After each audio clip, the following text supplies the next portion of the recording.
Berarti udhiyah itu atau kurban itu waktunya ditentukan, ya Pak, hewannya ditentukan, kemudian patungannya juga ditentukan, bahkan yang cacatnya, ciri-ciri cacatnya juga diatur, begitu.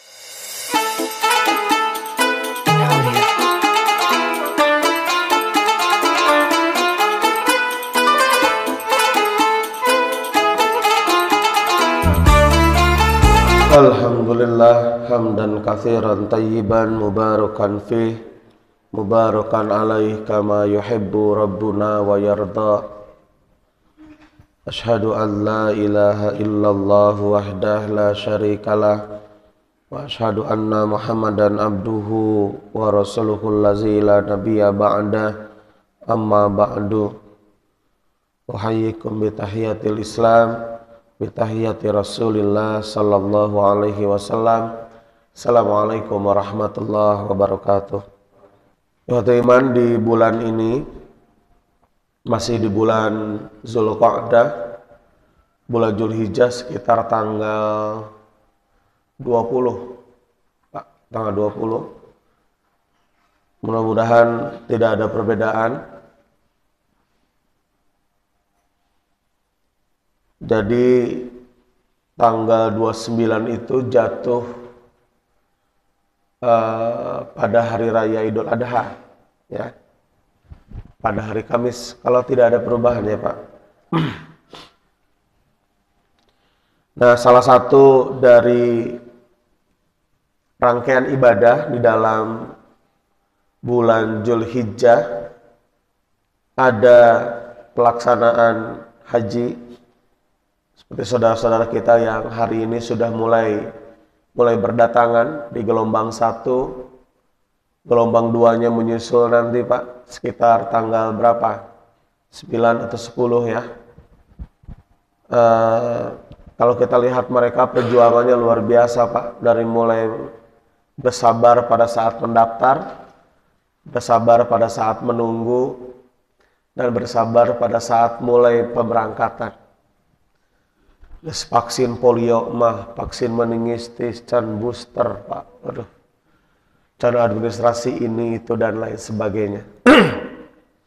Ini luar biasa tingkat kesabarannya.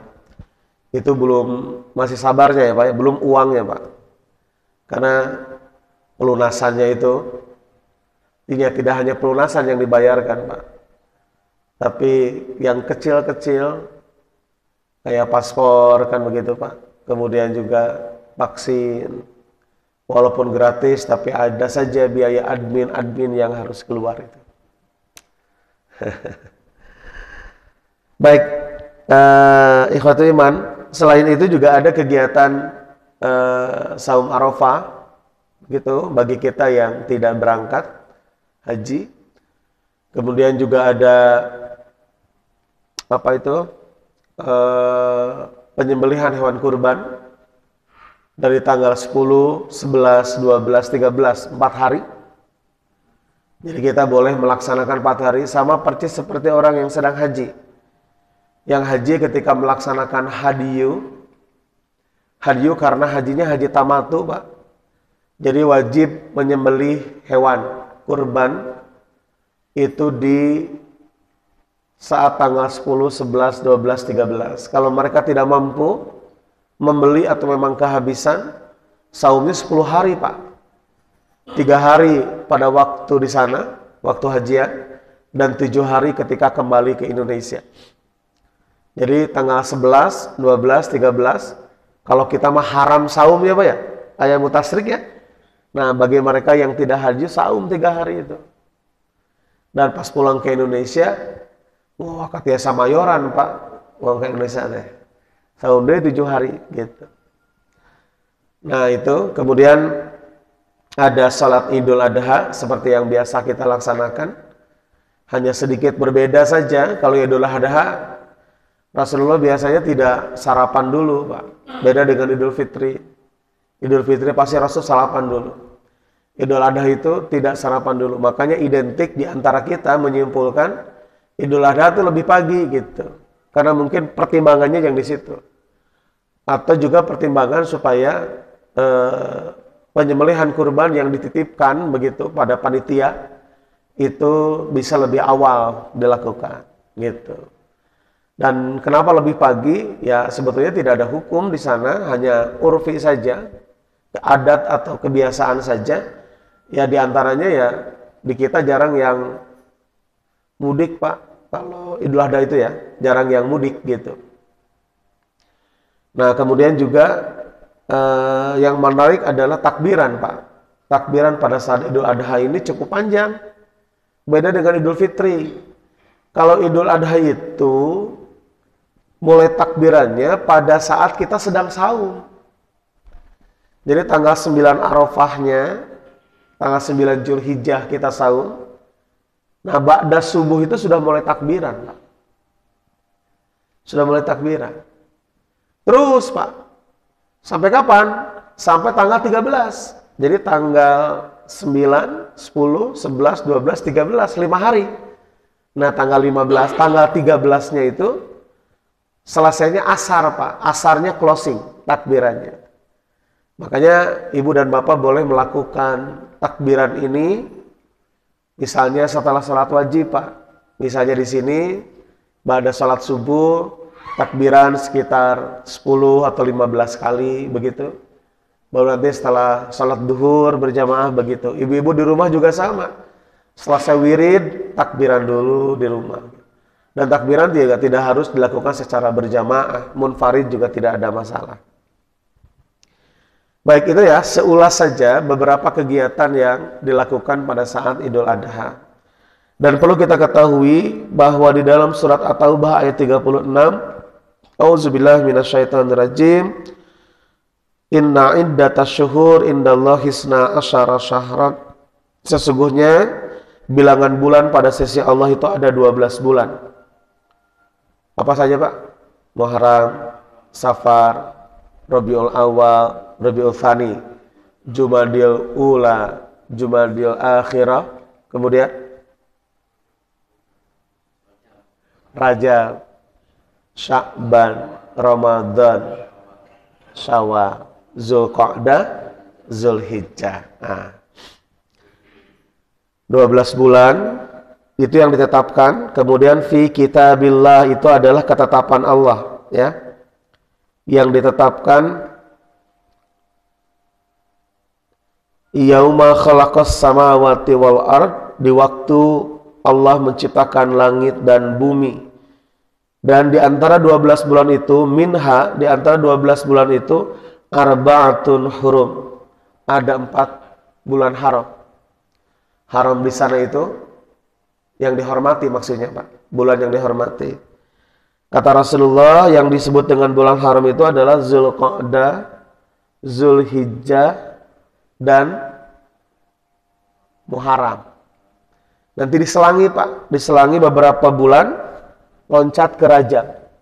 Jadi 4. Zulqa'dah, Zulhijjah, Muharram, dan Rajab. Baik Pak, kita akan coba bahas beberapa kaifiat tata cara di saat kita akan melaksanakan serangkaian ibadah kurban, yang paling pokok kurbannya saja Pak ya. Bahwa yang pertama kata Rasulullah, orang yang akan melakukan kurban, dan kurban ini masuk kategori sedekah Pak. Sedekah yang dilakukan setiap tahun. Jadi kalau Bapak mengatakan, "Dah saya mah sudah tahun kemarin." Tidak begitu Pak dalam kurban mah, ya. Beda dengan haji. Haji sekali itu wajibnya sekali selesai. Selanjutnya sunnah. Tapi kalau kurban itu sedekah, jadi tidak ada bahasa sudah tahun kemarin. Kalau kita mampu setiap tahun, lakukan setiap tahun, ya. Dan bagi mereka kata Rasulullah, idza dakhalatil asyru wa arada ahadukum ayyudahi. Jadi apabila masuk di 10 hari yang pertama Pak, maksudnya bulan Zulhijjah, wa arada ahadukum ayyudahi, dan di antara kalian akan melakukan udhiyah atau kurban bahasa kita, ya. Fala yamassa min sya'rihi wa basyarihi syai'an. Dan jangan menyentuh rambut dan kukunya. Bukan rambut kuku hewan, Pak. Rambut kuku kita nih yang akan kurban. Kurbaninya. Nah, setahu saya, memotong rambut itu adalah bagian dari larangan mereka yang sedang melaksanakan umroh ataupun haji. Tapi setelah tahallul boleh. Walaupun terus terang saja kita telusuri juga kita tidak paham.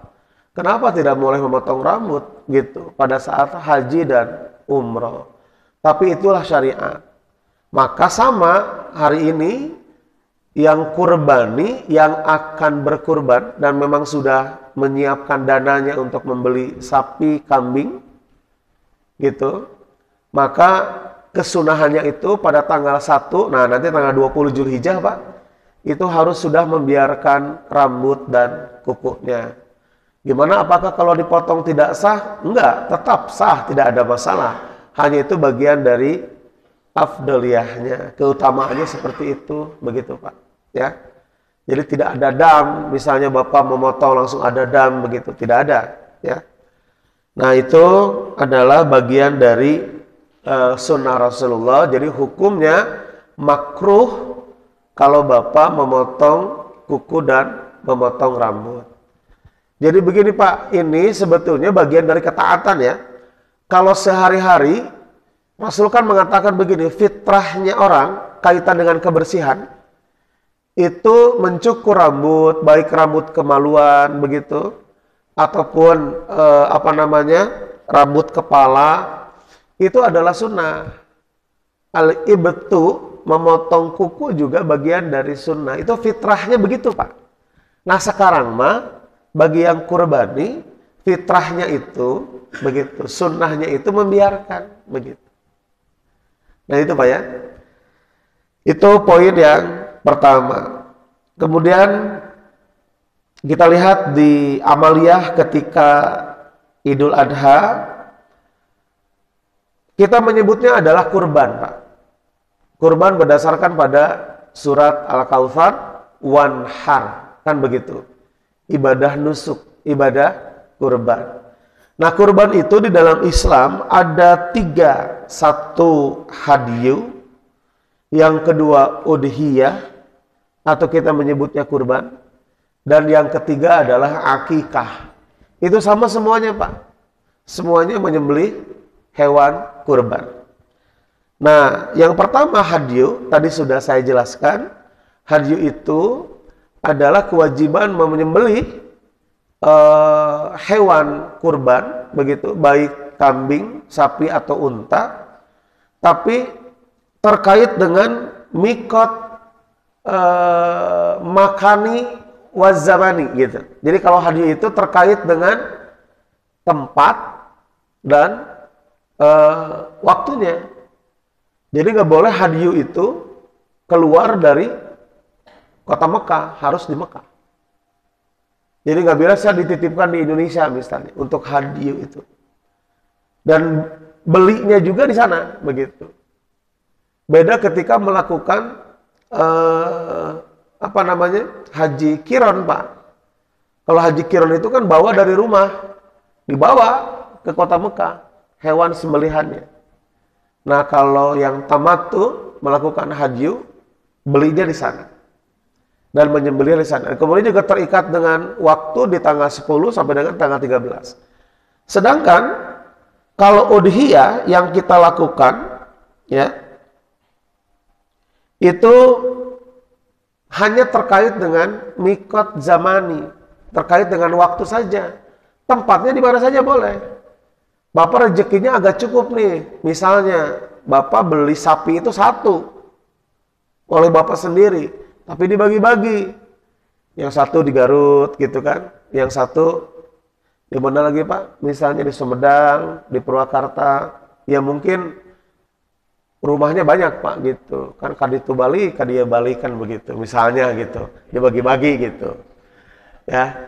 Nah, dibagi-bagi gitu. Kemudian di Purwakarta 1, tidak ada masalah. Ya.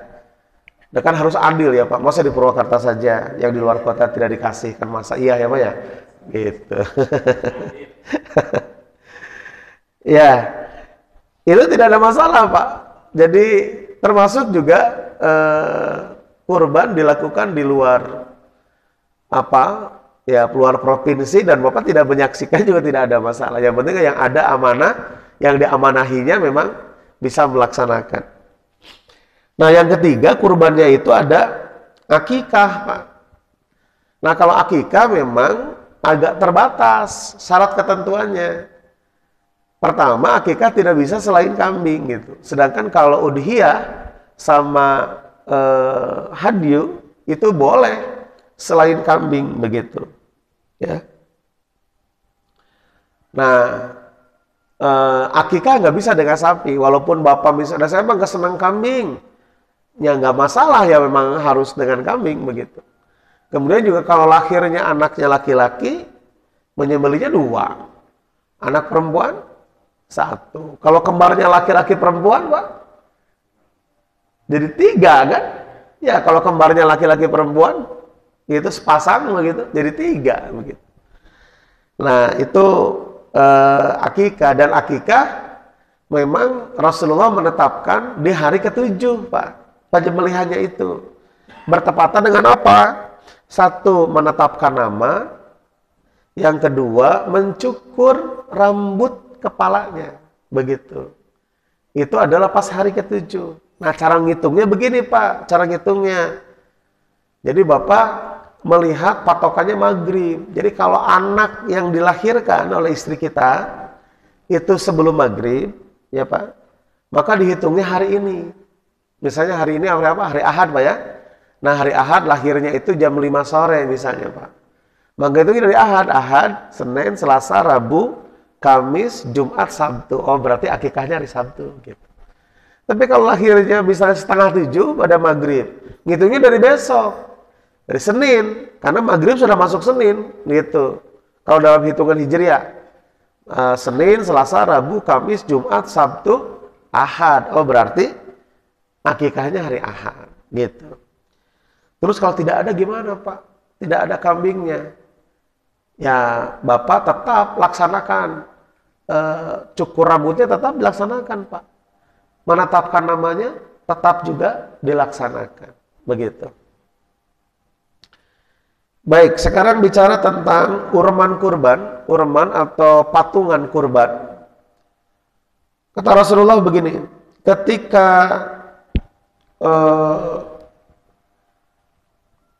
kambing begitu kurbannya, ini disampaikan oleh Atha bin Yasar, ia berkata, Sa'altu Aba Ayyub kaifa kanatid dhahaya ala ahdi Rasulillah. Dia bertanya pada Abu Ayyub tentang bagaimana udhiyahnya Rasulullah SAW atau kurbannya Rasulullah SAW. Faqala, maka Atha menjawab, karena rajulu yudahi bisyati anhu wa an ahli baitihi. Dan ternyata Rasulullah itu kurban dengan seekor kambing untuk dirinya dan keluarganya. Jadi seekor kambing itu untuk dirinya dan keluarganya. Jadi boleh dinisbatkan, diatasnamakan itu satu kambing itu untuk ahlu, untuk keluarganya. Nah itu Pak, tapi ke bawah ya, bukan ke atas ke pinggir. Jadi ibu bapak punya anak ke bawah begitu, ya. Nah kalau misalnya istrinya 2, bukan ke pinggir, tetap ke bawah Pak, ya. Bisa dihitung ya, kalau bapak istrinya 4, karena mungkin terlalu kaya, Pak ya, kan zaman jahiliyah mah yang kaya itu kan istrinya banyak Pak ya. Nah itu anaknya 10, satu berarti 40 tuh Pak, keturunannya Pak, ya. Berarti ditambah istrinya 4, tambah bapak 45 orang tuh Pak. Itu satu kambing tidak ada masalah. Gitu. Tapi yang dapat pahalanya siapa Pak? Ya yang kurbannya. Kalau suaminya ya suaminya, kalau istrinya ya istrinya. Oke. Kemudian selanjutnya, bagaimana dengan sapi dan unta? Kata Ibnu Abbas, kunna ma'a Rasulillah fi saparin ketika kami dalam perjalanan bersama Rasulullah, dan saat itu fahadarul adha, maka saat itu tepat pada waktu Idul Adha, fashtarokna fil baqar sab'atan wa fil ba'ir asyratan, maka kami patungan Pak untuk menyembelih sapi dan unta. Yang sapi 7 orang, yang unta 10 orang. Jadi patungan ini yang dimaksud oleh Ibnu Abbas adalah batas maksimal. Bukan harus 7 gitu Pak. Ya kalau Bapak mampu 1 orang sapi, ya tidak masalah. Bapak beli sapi, Bapak sendiri yang beli. Untuk Bapak sendiri ya tidak ada masalah. Dan panitia jangan maksa, iya cenah nggak usah urang, gedep urang di saha cenah gitu. Jangan paksa dimasukkan siapapun ya, kalau memang yang kurbannya 1 sapi tidak ada masalah. Kalau mau patungan ya maksimal 7 orang untuk sapi. Baik, kemudian bagaimana syarat umur dan kondisi hewan kurban? Kata Rasulullah, la tadbahu illa musinna illa ayak surah alaikum fatadbahu jada'ah minadhani. Jadi hewan kurban itu idealnya adalah yang musinna. Yang musinna itu cukup umur Pak, atau minimal jada'ah, mendekati kematangan. Kalau musinnah itu, kalau unta itu 5 tahun maju ke 6. Berarti 5 tahun 8 bulan begitu Pak. 5 tahun 10 bulan, dekat ke 6 tahun. Kalau sapi itu 2 tahun Pak. 2 tahun menuju ke 3 gitu. Itu paling bagus gitu. Nah, kalau kambing berapa tahun Pak? Setahun. Kambing itu setahun. Jadi setahun lewat itu sudah bagus. Nah, kalau ternyata tidak ada, maka ambil yang jada'ah. Yang jada'ah itu kurangi sedikit Pak. Kalau unta 4 tahun menuju ke 5 tahun. Jadi lewat dari 4 tahun. Kalau sapi lewat dari setahun menuju ke 2 tahun. Nah, kalau kambing 6 bulan. Itu jada'ah begitu. Terkait ada pertanyaan tentang persoalan masalah jantan atau betina, kan begitu ya. Nah, sepanjang saya mengumpulkan beberapa referensi tentang udhiyah untuk kurban, saya hanya dapatkan 1 keterangan saja tentang akikah Pak. Jadi ketika Ummu Karzin ini pernah bertanya pada Rasulullah tentang akikah, Rasul menjawab, anil gulami syatani, bagi laki-laki 2, wa anil untha wahidatan, dan bagi perempuan cukup 1 kambing saja, la yadurrukum dukranan kunna au inathan, tidak masalah baik jantan atau betina. Nah, hadis cuma ini aja begitu. Nah, ini menunjukkan bahwa sebetulnya kenapa banyak orang memilih yang jantan, ini persoalannya adalah produktivitasnya gitu loh Pak. Ya kalau semua menggunakan yang betina, ini kan bisa habis Pak kalau begitu. Itu saja sih sebetulnya kemaslahatannya. Dan kalau Bapak terpaksa harus menyembelih betina, ya bukan terpaksa. Kalau adanya itu ya nggak masalah. Pas kenapa nu betina cenah kirang raos, sami-sami daging Pak. Gratis masa itu lebih enak tuh yang gratis kan sebetulnya.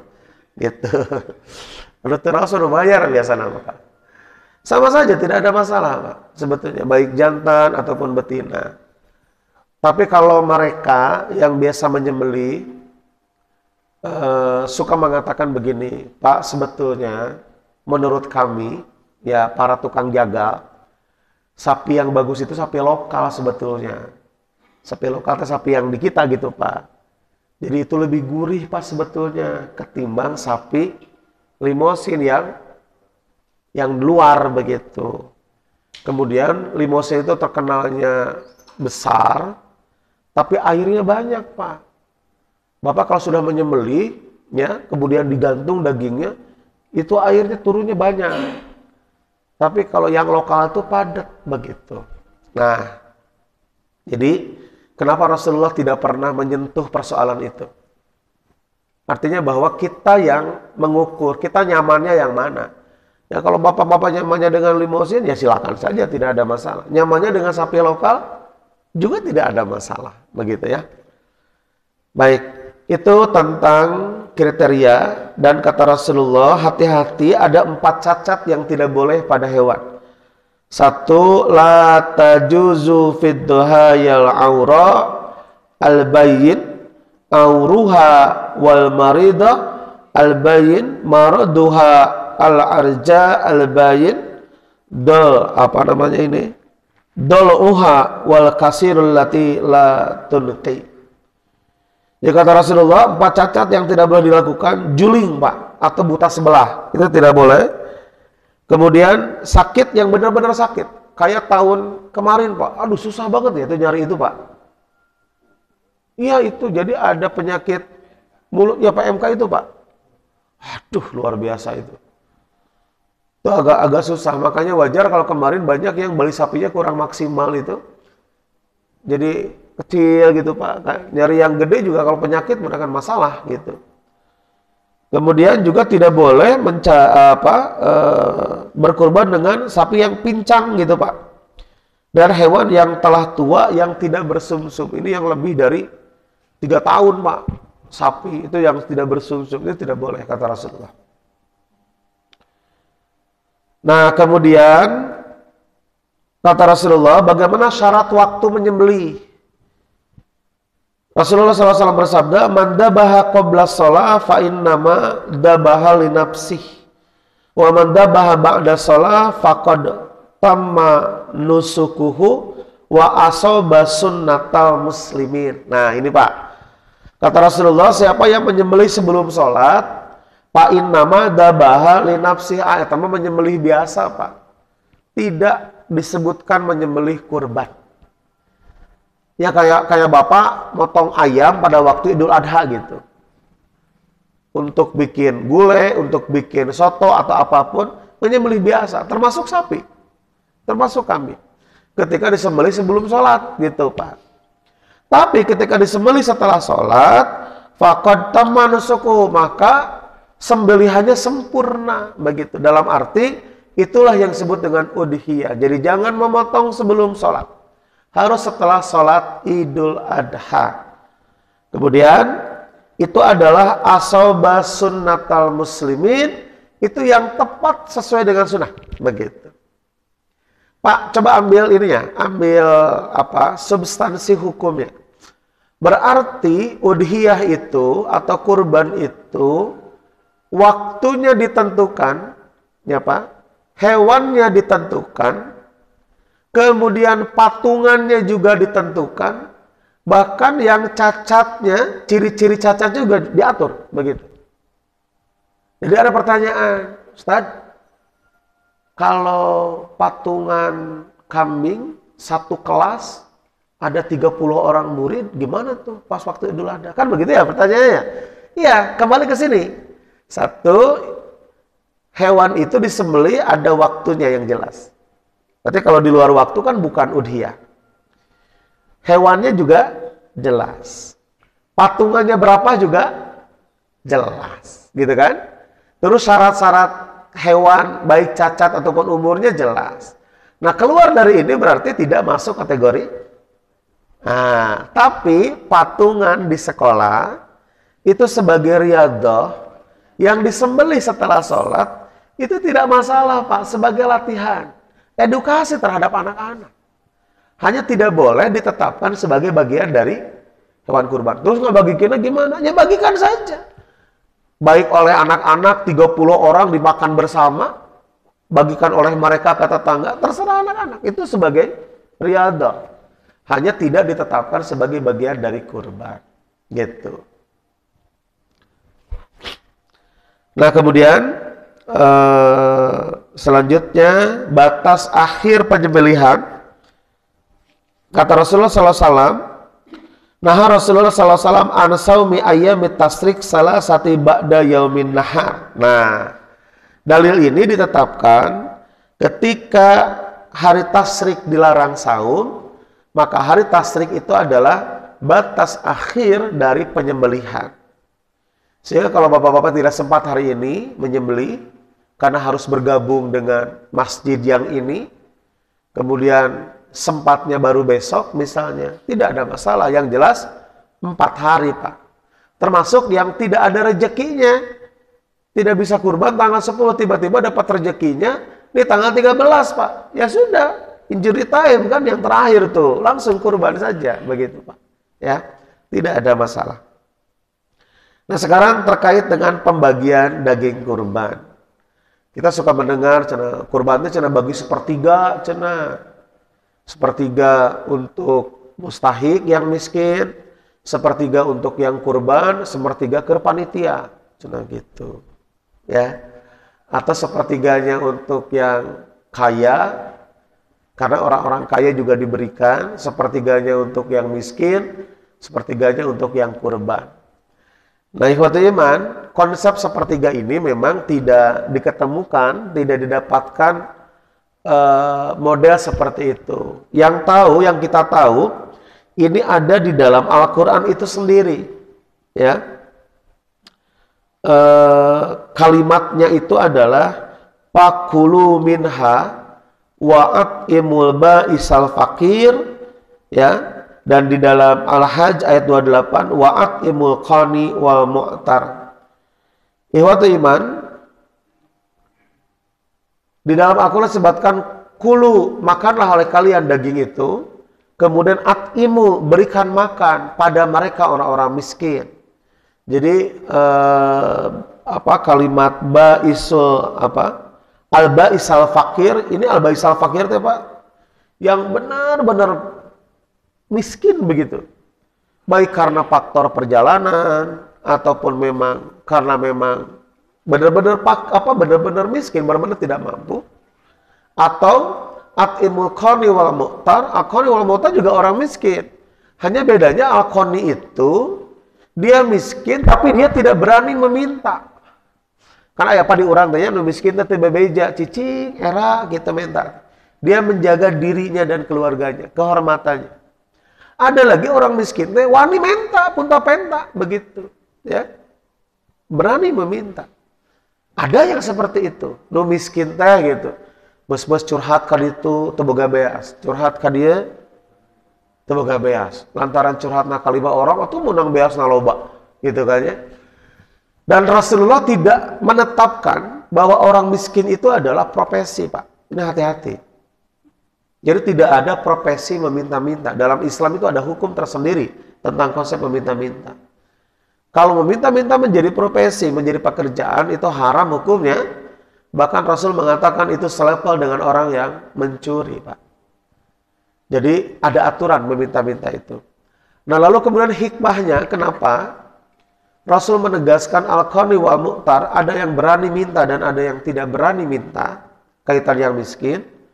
Bapak perhatikan saja, ketika kurban, itu can jadi pencit, terus datang, iya Pak, cina jatah, cina iya, kanggo pos paling itu, 10 orang, cina gitu.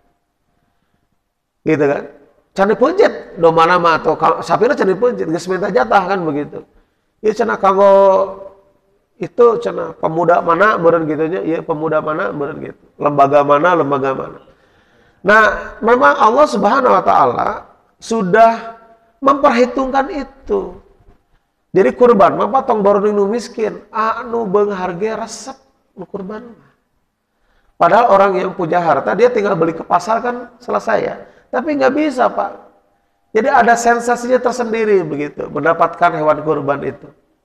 Padahal sebenarnya dapat ditiat-tiat teh jago-jago teh karena daging tuh main potong we kan ada tukang jagal mah. Kita daging teh kita pakai stick ya, nu beda ya, ieu mah keur gulai kan gitu. Urang mah kan hantem we gitu. Tapi darah resep pun beung haroge gitu. Daging gitu teh. Ya. Nah, ini sudah diperhitungkan seperti itu, ya. Nah, Pak, hikmah yang lain apa? Kenapa ada fakulu di sana? Kita lihat sejarah ya. Sebelum Nabi sallallahu alaihi wasallam, kurban ini sudah dilakukan dari sejak dulu, Pak. Ya. Dan perilaku kurban jahiliyah salah satunya adalah menolak hasil sembelihan. Karena sembelihan ini bukan untuk dirinya, tapi dipersembahkan untuk kahin, dukun, Pak. Kan dukun teh tokoh agama itu teh Pak di masa itu. Ya, dukun itu. Dia yang mengendalikan aturan-aturan kepercayaan itu kan beliau. Ya. Kemudian apalagi diserahkan kepada dewa berhala. Jadi tabu bagi mereka memakan daging kurban. Bukan begini Pak, bukan mereka nggak mau makan daging, bukan. Kalau ada yang menyembelih biasa, bukan kurban ya. Ini bukan kurban. Menyembelih biasa, itu mereka makan. Maka orang Arab dikenal kan saping-ping domba teh kusorangan kan begitu makanan teh. Nah, yang dimaksudkan adalah kurban ini. Jadi kurban begitu datang syariat kurban pada Rasulullah diatur segala sesuatunya. Dan digeserkan lagi kurban sesuai dengan kurban pada waktu Nabi Adam, kurban pada waktu Nabi Ibrahim, itu diluruskan lagi. Sehingga kurban itu harus benar-benar lillah. Buktinya apa Pak?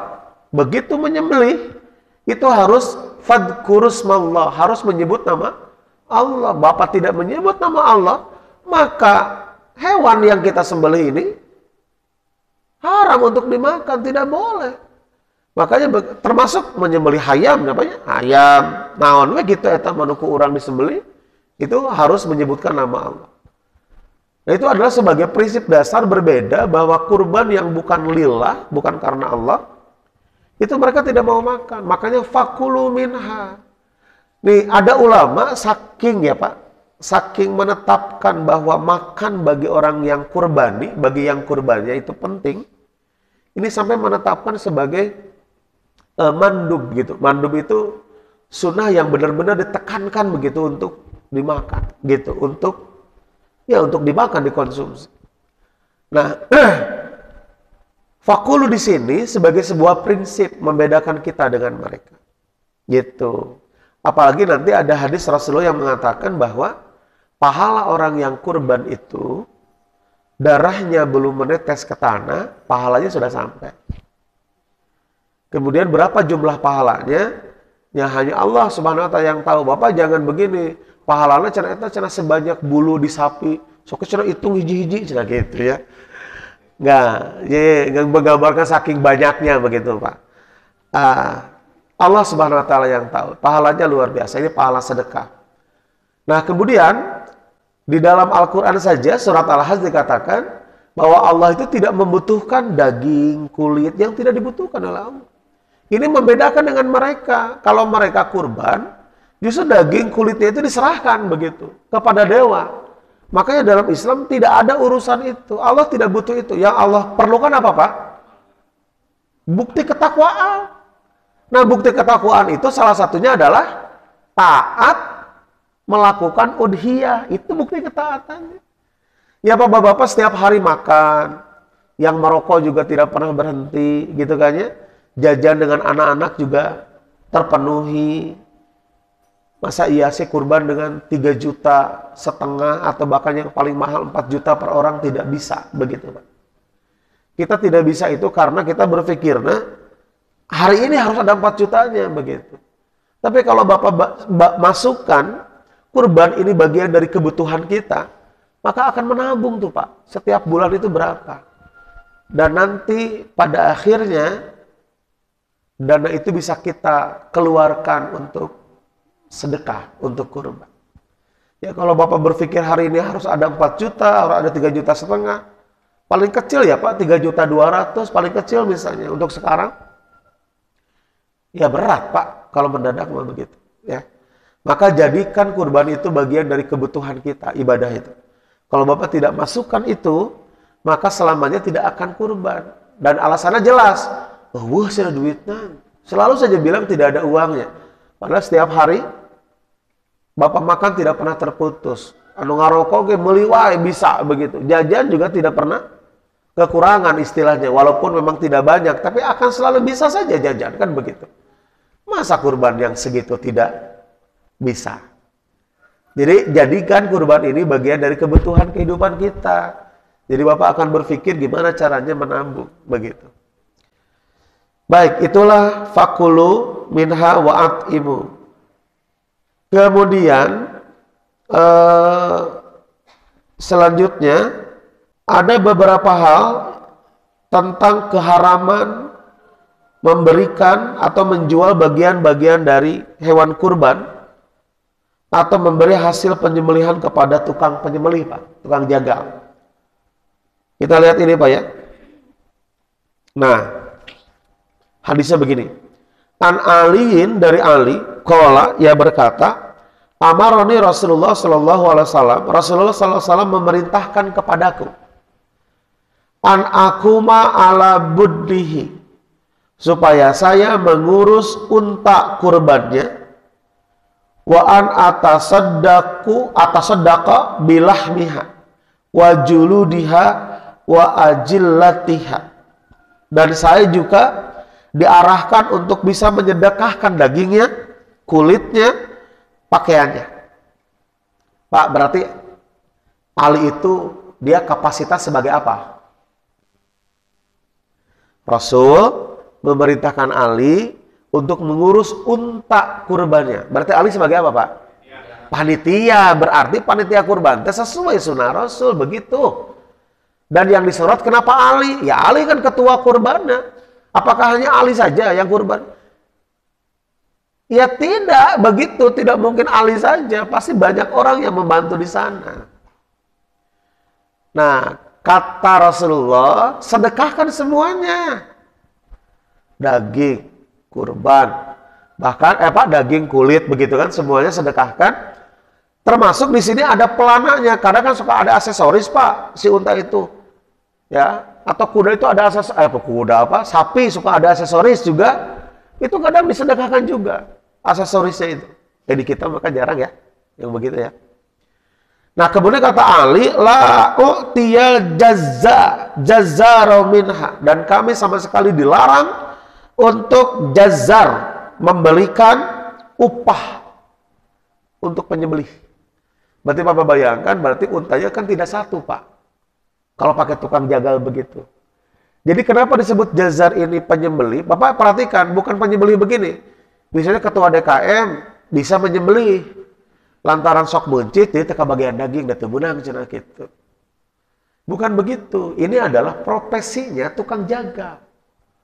Maka kata Ali, karena tidak boleh memberikan daging, kulit, apapun kepada tukang jagal, maka kata Ali, nahnu nu'tihi min indina, maka kami memberikan upah dari pesaknya lira, Pak, dari sakunya sendiri.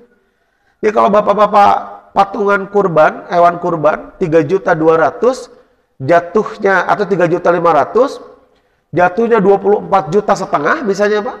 Yang 24 juta dibelikan hewan kurban, yang 500 untuk biaya operasional. Itu dari patungan dari sendiri maksud. Makanya kalau misalnya patungan harganya di bawah, tidak sesuai dengan patungan, maka panitia menggunakan itu untuk memberikan upah pada tukang jaga. Dan Pak, ini kan begini, Pak, karakter kalau Pak ulama ya, kalau para ulama itu mengatur hukum tuh begini. Setiap datang larangan itu jatuhnya pada haram. Al-aslu fin nahyi lit tahrim. Asal pada larangan itu haram. Apapun itu, Pak. Jangan begitu, jangan begini, jangan begitu, jangan begini, itu haram jatuhnya. Itu kebalikan dari apa? Perintah kan? Harus begini, harus begitu. Itu namanya wajib berarti. Nah, kemudian illa madalal dalil ala khilafihi. Kalau ada dalil yang memalingkan dalil haram ini, kita ambil contoh misalnya, la tashrab qa'iman. Jangan minum sambil berdiri. Ini dipahami jatuhnya pada haram. Karena asal pada larangan adalah haram. Ternyata Rasul minum jam-jam berdiri, Pak. Gitu, minum air jam-jam berdiri. Oh, berarti jatuhnya bukan haram, tapi makruh masuk. Begitu, Pak. Jadi kalau dalil itu ketika dikumpulkan, datang larangan jatuhnya haram, ada dalil yang menyelisihi, maka dari haram jatuh ke makruh. Begitu wajib juga sama. Wajib nih. Pak, sholat Idul Adha, Idul Fitri, sholat duha, sholat rawatib, bentuknya perintah, Pak, rata-rata. Baik dalam bentuk perintah langsung atau dalam bentuk perintah khobar, gitu, berita. Itu maknanya sama, wajib hukumnya. Tapi kenapa menjadi sunnah? Ketika ada dalil yang menyelisihi. Kata Rasulullah yang wajib itu hanya 5 waktu. Nah dalil ini yang kemudian illa madalla dalil ala khilafihi. Ada dalil yang menyelisih. Jadi asalnya semuanya wajib itu berubah menjadi sunnah. Nah sekarang pertanyaannya, ketika Rasul melarang untuk memberikan pada tukang jagal ya bagian dari hewan kurban ini, ada nggak dalil yang menyelisihi? Nah sampai hari ini saya tidak menemukan. Karena tidak ada, jatuhnya berarti haram. Jatuhnya berarti haram. Ya cara kulitnya mah ke tukang jagal, huluna ke tukang jagal misalnya. Nggak bisa. Nggak bisa. Bapak harus amanah. Nah, tapi dalam Islam itu diatur tentang hak perpindahan kepemilikan. Hak perpindahan kepemilikan. Zakat fitrah nih Pak. Bapak dapat zakat fitrah sebagai amil. Dan Bapak merasa tidak membutuhkan beras itu. Dan di rumah ayah gitu maksudnya. Bisa beli gitu. Tapi Bapak sebagai amil dapat jatah. Dapat beras. Kalau dapat beras itu sekitar 3 kilo. Maka ketika Bapak terima zakat fitrah, kemudian Bapak berikan pada yang lain, itu sudah bukan zakat fitrah Pak yang diberikan pada yang lain. Sudah jadi sedekah karena berpindah hak kepemilikannya. Atau Bapak jual zakat fitrah itu. Karena kalau zakat fitrah itu dari amil ke mustahik kan begitu. Kalau Bapak posisinya menjadi mustahik, maka zakat fitrah itu adalah ketika dari amil ke mustahik. Ketika diterima zakat fitrahnya, maka sudah milik Bapak kan? Nah ketika Bapak jual, Bapak sedekahkan, itu sudah berbeda, namanya bukan zakat fitrah. Termasuk kurban. Ketika ditetapkan, jatah panitia ini, ada 2, satu jatah untuk makan, Pak. Ada jatah untuk masing-masing panitia. Kebetulan di antara panitia ini termasuk kurbani. Jadi dia dapat teng-tengannya cukup banyak, begitu. Maka kemudian dia sisihkan, diberikan ke tukang jaga. Boleh nggak Pak? Boleh. Kenapa? Karena sudah berpindah hak kepemilikan. Ini mah jatahnya ketua DKM. Jatahnya 10. Dia dapat karena memang kurbani. Belum lagi dari daging yang utuhnya. Belum lagi dari jatah panitianya. Geus menang loba tah. Ari cek ketua DKM ada orang tebu-tebu ting loba-loba teuing ya. Ah bikeun we ka tukang jagal. Aya 5 orang bagikeun we ka tukang jagal 2 ewang. Boleh seperti itu, Pak? Boleh, tidak masalah. Termasuk kulit. Kalau Bapak kulit kemudian dipotong-potong, dibagikan, itu nggak akan manfaat. Diparicen, Pak. Ya kumaha ngerikna tuh kulit segede kararieu gitu kan ya. Dimakan kumaha. Berarti Bapak sedekahkannya harus manfaat. Jadi jangan berikan kulitnya sedikit-sedikit, tapi berikan satu saja. Terus berikanlah eta cenah ka siapa misalnya gitu kan. Sebut saja misalnya yang yatimnya itu ada 1 orang, kasih pada dia. Nah tiba anak yatim itu tidak makanya ngagorogotan kulit gitu kan.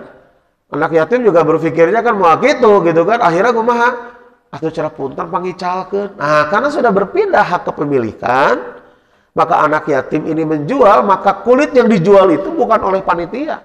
Walaupun panitia yang menjual, tapi sudah berpindah hak kepemilikan. Makanya tentukan dulu oleh panitia. Ya kulit kersaha, oh kersi anu. Kalau sudah jelas siapa orangnya, sudah ijab kabulnya jelas, ketika dijual oleh panitia atas perintah mustahik, tidak ada masalah. Iya macan ditentukan mustahik nasaha. Jual baik ke panitia teh. Oh sudah ustaz kayak aros lagi dibagikan. Kayak heula tentukan dulu siapa penerimanya. Bisa jadi yang menerima tidak mau dijual. Dia mau disamak gitu kan. Nah makanya tentukan dulu mustahiknya siapa. Baru kemudian diberikan kemudian dijual. Nah teman-teman barangkali itu ya. Ada beberapa hal terkait dengan ibadah kurban. Qul qouli hadza wa astaghfirullah li wa lakum. Assalamualaikum warahmatullahi wabarakatuh.